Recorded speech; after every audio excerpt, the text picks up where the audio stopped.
हरिहरेश्वर मंदिरामध्ये दरवर्षीप्रमाणे यावर्षी महाशिवपुराण कथेचं आपण आयोजन केलेलं आहे। 17/2/2025 पासून तर आजचा 23/2/2025 आजचा समारोप आहे। आपण या महाशिवपुराणाच्या कार्यक्रमामध्ये काही सामाजिक उपक्रम घेत असतो। मागच्या वर्षी आपण शिवपुराणाच्या कार्यक्रमानिमित्त रक्तदान शिबिराचं आपण आयोजन केलं होतं। त्यावेळी जवळपास 36 बॅगा आपण त्यावेळी दिल्या होत्या।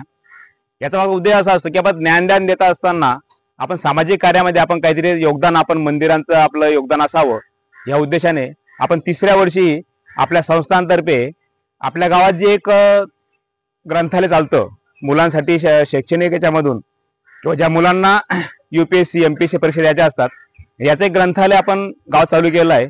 याच्यासाठी आपण 5,000 रुपयाच्या किमतीचे पुस्तकं आपण 2 वर्षापूर्वी आपण त्यांना दिले होते आणि एक सामाजिक भावना ठेवून आपण दरवर्षी मागच्या वर्षी रक्तदान केलं, यावर्षी आपण रक्तदान शिबिराचं आपण यावर्षी आपण आयोजन केलेलं आहे।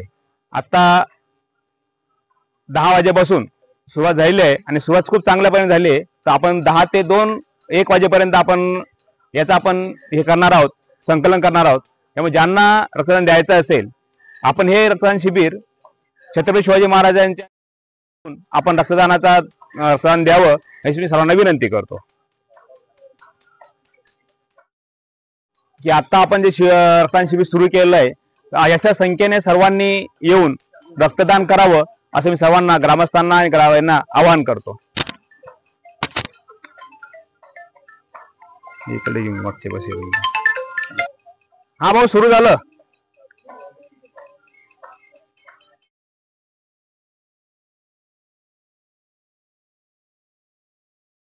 माधवराव गोळकर स्वयंसेवी रक्त केंद्र जळगाव या वतीने आज इथे पिंपळगाव हरेश्वर इथे मंदिरात कॅम्प आयोजित केलेला आहे।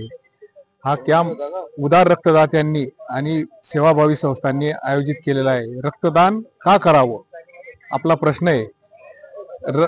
आपल्या भागात अनेक रुग्ण आहेत, कोणाचे ऍक्सिडेंट झालेले असतात, कोणी गर्भवती महिलांना रक्त कमी असतं, कोणाचं सिजर असतं, तसंच किडन्या फेल्युअर मुलं असतं, किडन्या फेल्युअर पेशंट असतात, थॅलेसिमिया सिकल सेल ॲनिमियाचे मुलं आहेत, यांना कंटिन्यू ब्लड घ्यावं लागतं, त्यांचे आजन्म रक्त त्यांना घ्यावं लागतं, त्यांच्या शरीरात रक्त निर्मिती होत नाही। अशांना आपल्या रक्त केंद्रामार्फत सुरक्षित रक्त पोहोचवलं जातं। रक्तदान कोण करू शकतं?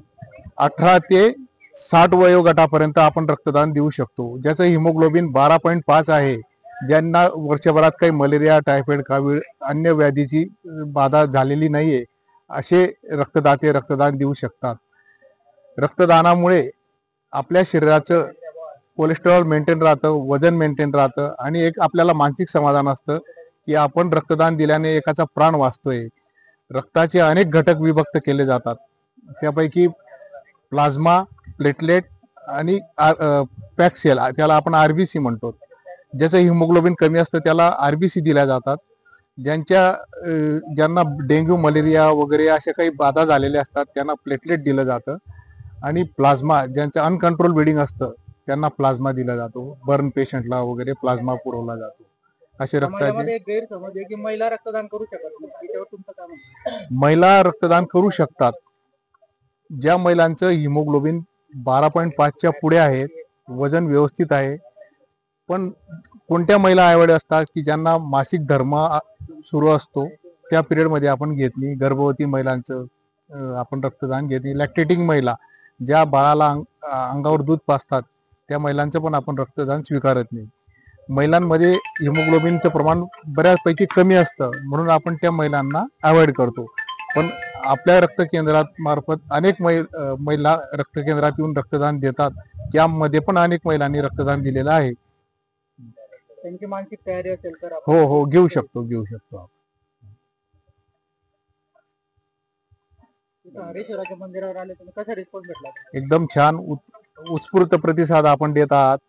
आम्हाला मनापासून आनंद होतोय की एक ग्रामीण भागातून, दुर्गम भागातून आपण रक्तदान देत आहात। आपल्यामध्ये अवेअरनेस आहे, हे खूप आनंदाची बातमी आहे।